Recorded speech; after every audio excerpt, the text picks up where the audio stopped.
Hey you guys, Matt Allen here. Welcome back to Tactical Bassin. Today we're talking soft jerkbaits for bass. The different ways to rig them, when to fish them, and how to catch more fish on a soft jerkbait.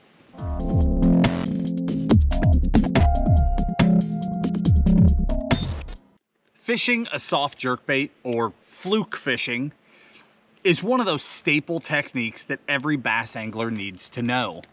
Through the years, I felt like I had a pretty good handle on it. You know, I own a whole lot of Zoom Super Flukes, and I caught a whole lot of fish on them. And I would throw them in a lot of different situations, everything from up in shallow cover to out in open water for suspended fish, fish them like a topwater. I did a lot of things with a fluke. But in about the last 5 years, I realized that the soft jerkbait category had its own rabbit hole that I hadn't really understood before. And every year, year after year after year, my deep dive into soft jerkbait fishing has just gone further and further and further. And this has become such a tool in my arsenal. I mean, we're talking from Florida to the Canadian border to California. The soft jerkbait is a major player for me. I catch big fish on it everywhere I go, and in a lot of situations that other people wouldn't throw them. So today I want to dive into this category. Some of this will be very familiar with you. You know, it was revolutionary a few years ago when we started nose hooking our flukes to throw them on light line. It's not so revolutionary anymore. You know, the donkey rig, the double fluke rig, game changing at the time, but now it's something that at least some people know how to do. We'll still cover that today. We'll talk about some traditional rigging. We'll talk about hook placement and why that matters, how you can adapt your bait with the size of hook, the weight of the hook, and where you position it in the bait. And we'll talk about the key baits in the category, because I want you to recognize that a soft jerkbait is not one-dimensional. This is not a bait that you tie on when you see lily pads, or it's not a bait that you tie on when you see fish busting bait up in grass. This is a bait that you can use in so many different situations. You can adapt it so many different ways. Color makes all the difference in the world. And I'm gonna help you understand that, because most people, when I talk to them, like, hey, you like throwing a fluke? Yeah. What's your favorite color? Albino, smoking shad, right? They've got a favorite color. I'm like, that's cool, that's cool. Do you own a few other colors? Oh yeah, I have one other one. Like, cool. That used to be me. Smoking shad, that was my color. If they weren't eating smoking shad, it was albino. Seriously, that was it. A lot of people, it's pearl. Man, now, half a dozen colors, half a dozen different baits, completely different hook arrangements. Sometimes I'm throwing one, sometimes I'm throwing two, and all of it makes a huge difference. My catch rates have gone through the roof.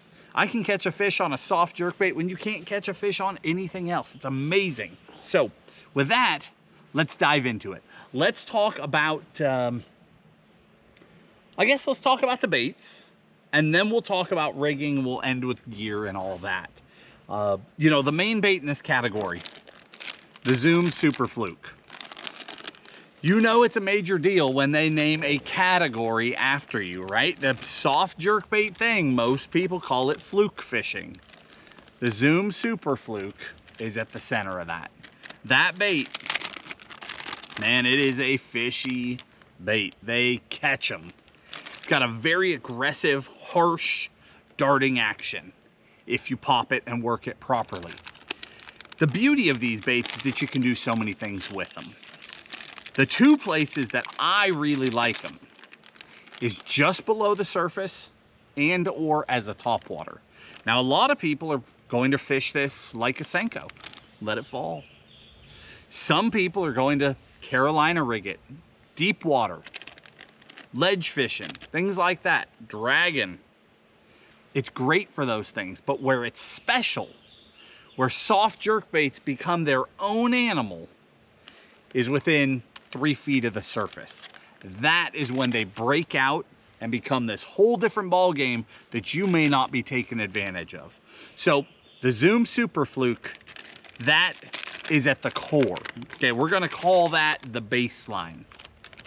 From there, of course, you've got the Super Fluke Junior, downsized. It's a little smaller, but here they are side by side. Here's a Super Fluke. Here's a Super Fluke Junior. Okay, kind of got the concept there, because I do like throwing small ones a lot. Now from there, probably my main bait now is the X-Zone, the Whiplash Shad. Got a variety of colors here. The Whiplash Shad, let me again put it next to a Super Fluke. It's a little bit bigger. It also, the Fluke has that flat forked tail. The Whiplash Shad doesn't. It's got this long flat tail. Where a Super Fluke is darty and pops, super aggressive, the Whiplash Shad flows.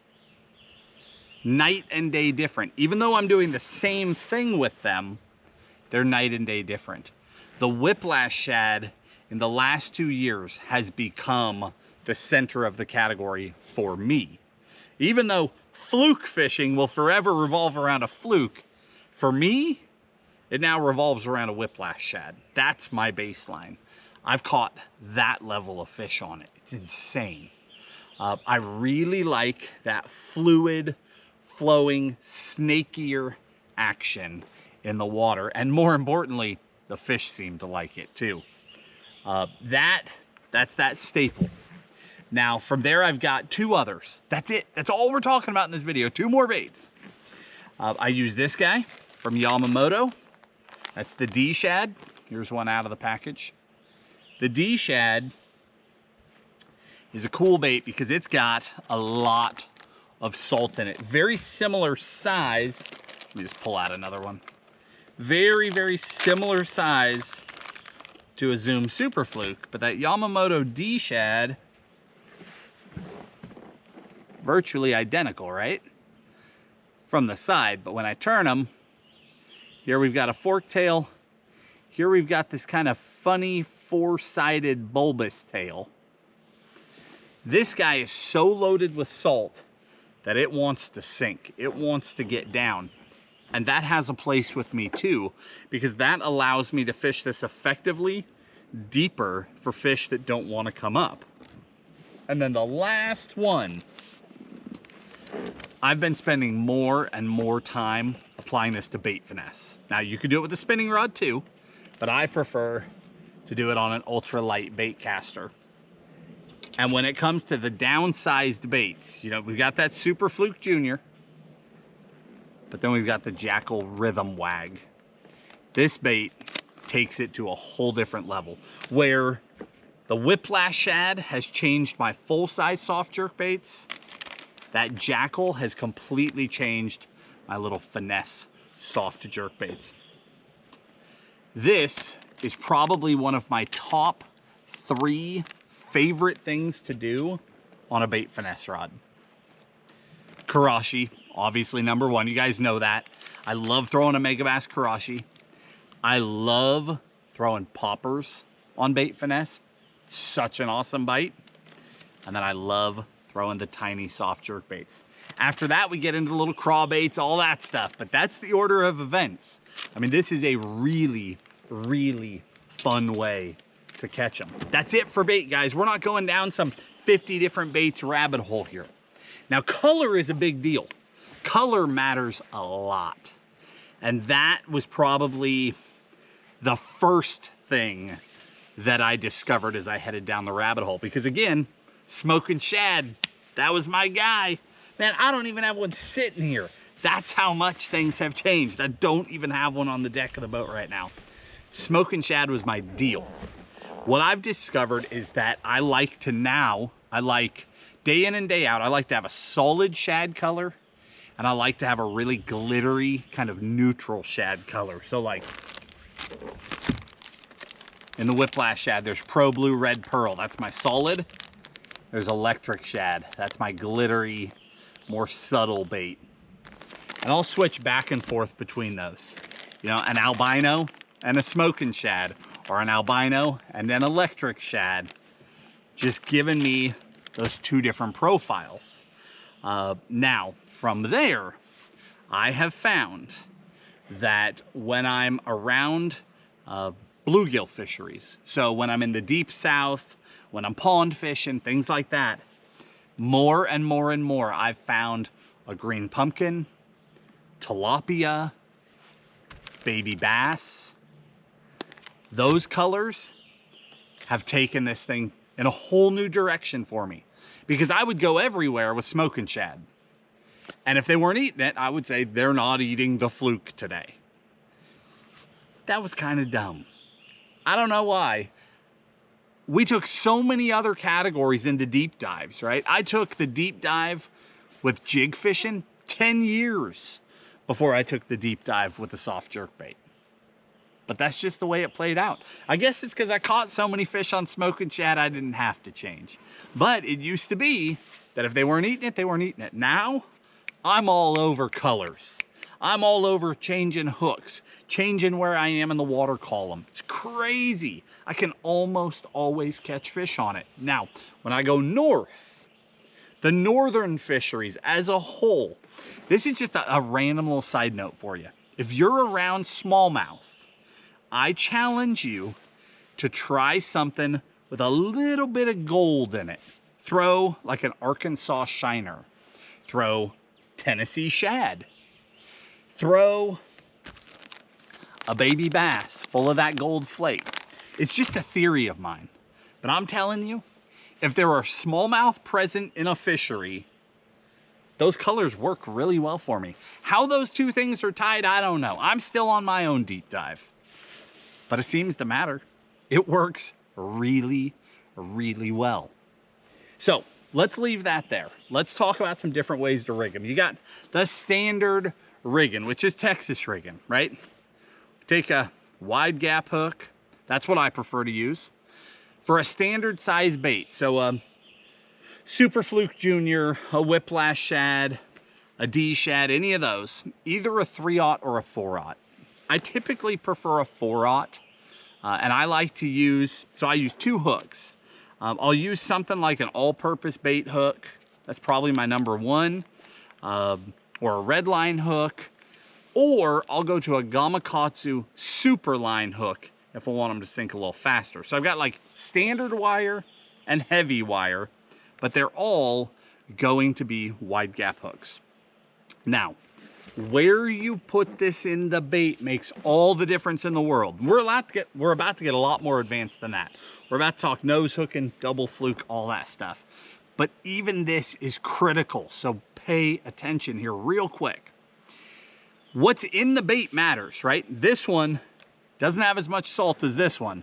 So this one sinks like a brick compared to this one. But any bait, even this one, if I take this and when I thread it in, I go back, let's say 1/2 to 3/4 of an inch, and I pop out back here. And then I finish my Tex Pose rig. I pop it through, and I skin hook on the back. Okay, we're rigged. That right there, see how far back the hook is in the body? As a result, if I just throw this out, free line, and watch, it'll want to sink flat. If I take that hook and I scoot it forward, so I only come in 1/8, less than 1/2, and I pop out the side right there. Way higher up. Same thing, pop it through, Tex posed, good to go. I'm way farther forward in the bait. I was coming out back here. What I have just done, if I just pitch this in the water, is now it won't fall flat. It'll tip up on its nose and sink. The result will surprise you. If I move my hook back and I throw it out and I fish this bait fast, because I like to fish the fluke or any other soft jerkbait, fast twitches, pop, pop, pop, reel, pop, pop, pop, pop, pop. Super aggressive, skittering through the water. If I do that with the hook back, that bait is in and out of the surface. Half top water, half subsurface. But if I just inch that hook forward, I'm just below the surface all the time. That quick. You can take that bait, by sliding the hook back, you will turn it into a topwater. It will want to rise when you twitch it. And you can fish right at the surface. By scooting it forward, it'll stay under the surface. Subtle thing makes a huge difference. Now the other thing you can do is play with your hook. That Gamakatsu Superline, it weighs a little more. That'll want to hold it down. Go into that owner all-purpose. That'll help it rise. Zoom Super Fluke generally wants to stay higher than a D shad. A whiplash shad, somewhere in between. It likes to stay just under the surface, but if I move my hook back, it comes up no problem. And then again, it's that much more subtle flowing movement that they react to. So that's the standard rigging. It's just where you put your hook and the size of the hook. Again, a 3/0 or a 4/0 will work. A 3/0 will really jump out of the water. A 4/0 will help it stay down. Let's talk about the nose hook rig really quick, because this is a big deal as well. The nose hook allows us to throw this on much lighter line. So typically you're going to see me Texas rig in and around cover. So if I'm fishing around docks, if I'm fishing brush, if I'm fishing lily pads or grass flats, all that stuff, I'll Texas rig it, because then I'm pretty weedless. I can get it through most things. I can make a bad cast and hit something, doesn't matter. But if you've got really clear water, you're a reservoir guy, you're a Great Lake guy, your lake's just clear, whatever. A lot of people don't throw the soft jerkbait. They switch over to a jerkbait, a hard bait with treble hooks. Boy, I find that that soft jerkbait will crush in that crystal clear water when we switch over to this rig. So what we've done here is we take an Owner CPS spring. This isn't their package, I just have some crammed in here. The Owner CPS spring in a size medium, and we screw it into the nose of the bait. So it's inside here. Let me back it out a little bit so you can see it. See? There's an Owner CPS spring inside there. I screw that down in there until it disappears, just inside the nose of that bait. And then I take a finesse wide gap, 1/0, and I just stab through the nose, through the CPS spring, and back out the top. And that's it. That rig right there allows me to fish much lighter line. So I'm typically throwing this on, well, I like braid to leader. So on my bait casters, I'm throwing this on, 40, 50 pound braid. You could throw it on a lot lighter. That's just typically what I have. And then I'll typically throw like a 12 to a 15, even a 20 in heavy cover pound leader. With this, the nose hook, I can go down to 6 and 8 pound line all day long. No problem. And the result is that I can get bit in completely different conditions. I throw this on spinning, pop, pop, pop, and just let it sit. And those fish that wouldn't eat it otherwise because of the 20 pound line, just come up and slurp it. No question, no second guessing, they just come out and commit to that thing. The most amazing thing, and this came as a result of Tim and I working really hard on some underwater footage years ago. We were shooting standard flukes underwater, and we noticed that every single fish ate it from the front. Every single one, all of them. Now we would hook them all sorts of crazy ways, but they all ate it the same way. So when something just blew up right there, you hear that? Up there, dirt shallow under that bush. When we switched over to the nose rig, it was amazing to discover that almost every fish is hooked the exact same way. They inhale it from the front. That hook is now in their mouth, and it sticks them right in the back of the roof of the mouth. Every time. Almost every fish that I hook this way, I have to reach in and pop it out of the roof of their mouth. Over and over and over. So I was worried that I would lose hookup ratio. it's the opposite.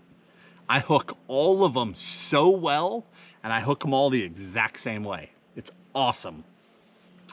The last way that I like to rig, or that I like to play with, is a donkey rig or a double fluke rig. And I've got it half rigged here for the sake of time, and I'm gonna go ahead and finish that rig. But the concept is to fish 2 soft jerkbaits at the same time. So first I'm gonna rig it up real quick, and then I'll walk you through why we've done and how we modify it, okay?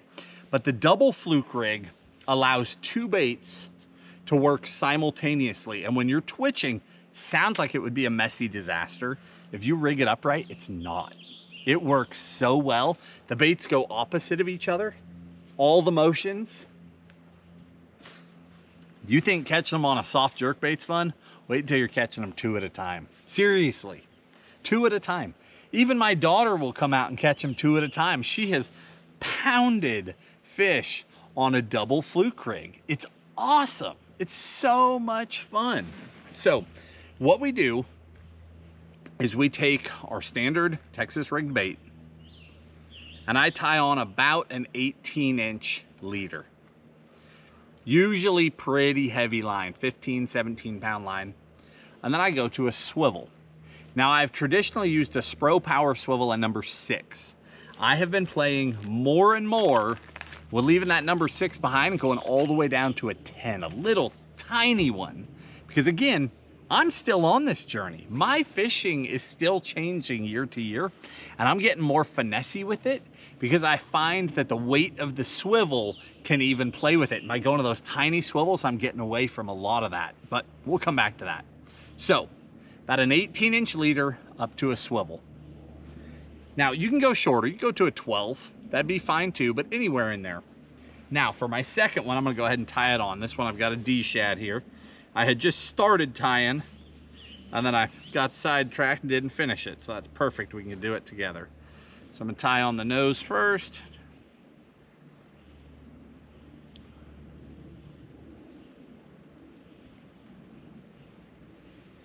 Tie a Palomar. This is a San Diego Jam, if you wonder what I'm tying.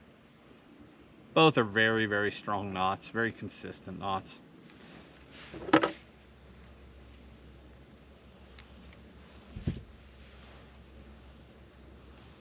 All right, and then we're gonna go about 2 feet. Take a little bit off of here. For the sake of showing you, I'll stick with the bigger swivel because it's easier to see.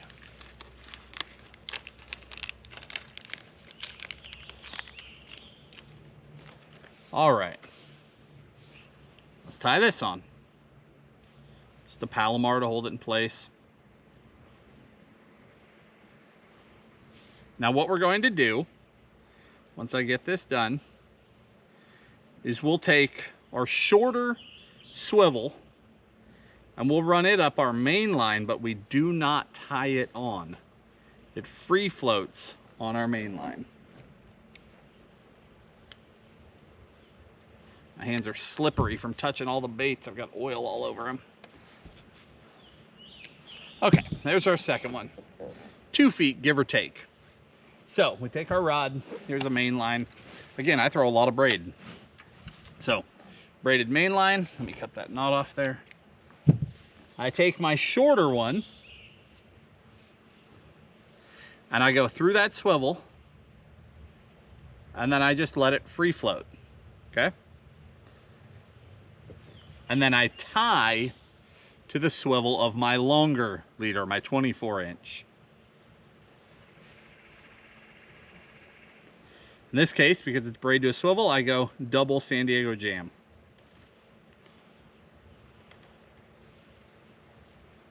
But that's neither here nor there.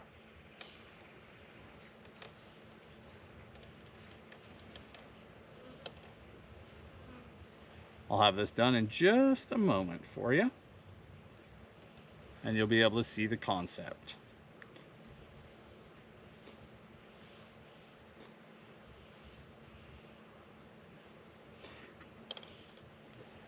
All right, so we have our main bait about 24 inches back, tied directly to my braid. Take that bait, text pose it, ready to rock. Oh, that was kind of ugly. There, now we're ready to rock. But above that, I have my shorter bait floating on the line. Now see how they're wrapping together? Looks like a disaster, right? But they're both on swivels. They come apart on their own. No big deal. So this is our final rig. One floating in front of the other. And again, it slides. The reason we have it sliding is so that if you hook two really big fish, they can go opposite of each other and there's less pressure in any one place. You won't break them off. But this rig allows me to fish these baits simultaneously. So I'm working it just like a regular single soft jerk bait, but I've got two baits darting, cutting, and moving separate of each other. Now, what I have done to fine tune this is that I have found that it works even better if I adjust the height of the two baits. So either if I'm gonna throw two of the same bait, the bait on the shorter line gets a 3/0. The bait on the longer line gets a 4/0. I will also change the sizes. So my back bait will be a Super Fluke full size, and my front bait, my shorter line bait, will be a Super Fluke Junior. However you want to get there, either by using two different hook sizes, adjusting hook placement, using a smaller bait with a larger bait, that will give you the separation where one wants to run below the other, and it works even better. And I find that I get a lot of double hookups doing it. Now, one tip, if you want to get double hookups, obviously if the fish are singles, you're not gonna catch them two at a time, but if they're schooled up, if they're grouped up, and you stick that first one, if I just burn them to the boat, which is what I usually do, I always catch one. But if I stick them and I stay tight, but I reel them in a little slower at the start, that seems to be the trick. A little bit of lag time where a second one will come in and grab that second bait. And you'll feel it happen. Like you're already loaded up and then you get really loaded up. It's really fun. So that's it, guys. I really do keep this simple. It's only a handful of baits. That whiplash shad has become my bread and butter, but that Super Fluke will always be in there.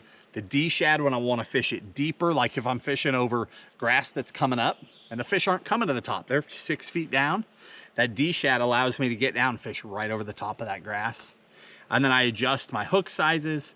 I nose hook if I want to go to light line. And then my gear, I mean, for the double fluke, it's really important that I throw a longer rod. So this is Shimano Zodius. This is the 7.5 medium heavy.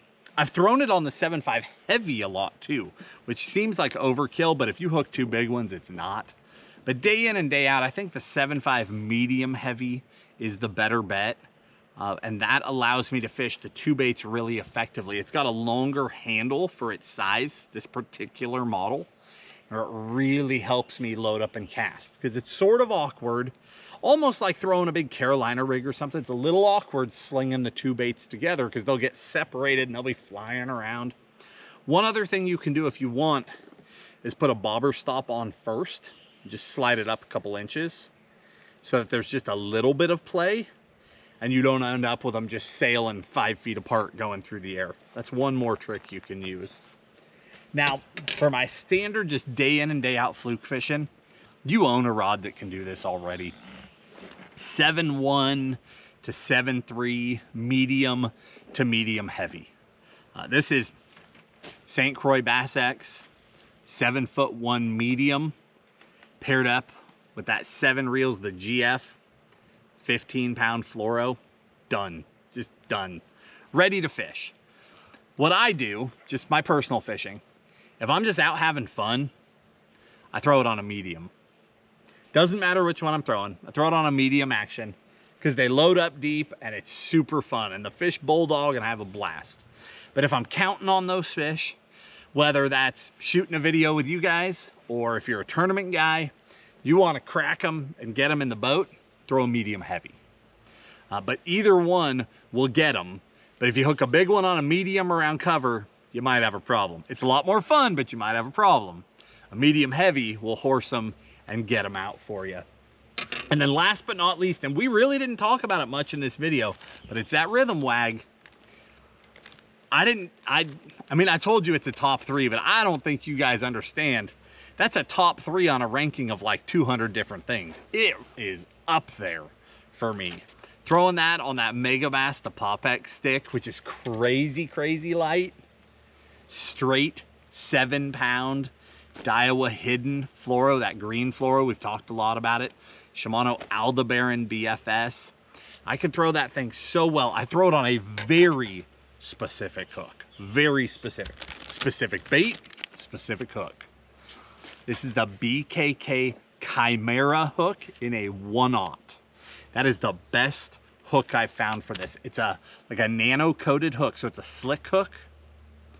That hook gives me excellent hook penetration, but it's also very, very strong. So it's a combination of things. I need it to be so sticky sharp and so light wire that I can hook them on a Popex stick on straight fluoro, right? It's crazy. But then I need to not lose them. And that hook has been that perfect balance where it'll put a hook point into anything I swing on, but it'll also load them up and I can put some pressure on them and pull them out and away from cover. That's a very specific hook for a very specific job. And it is such a fun way to catch them. Guys, I love this style of fishing. And a lot of times when I'm walking you guys through, especially when we're down a rabbit hole, it is something we have figured out. This is a category that year to year, I'm still adapting and tweaking myself. I throw this stuff almost every day. And I'm always learning little subtle things, a different hook, a different weight of hook, a different size of hook, moving a hook, little things that just keep me getting more and more and more bites. Hopefully this helps you. In the video description, I'll link everything from the rods and reels, baits, favorite colors, all of it. If you enjoyed the video, hit the like button, subscribe to the channel, and we'll talk to you soon.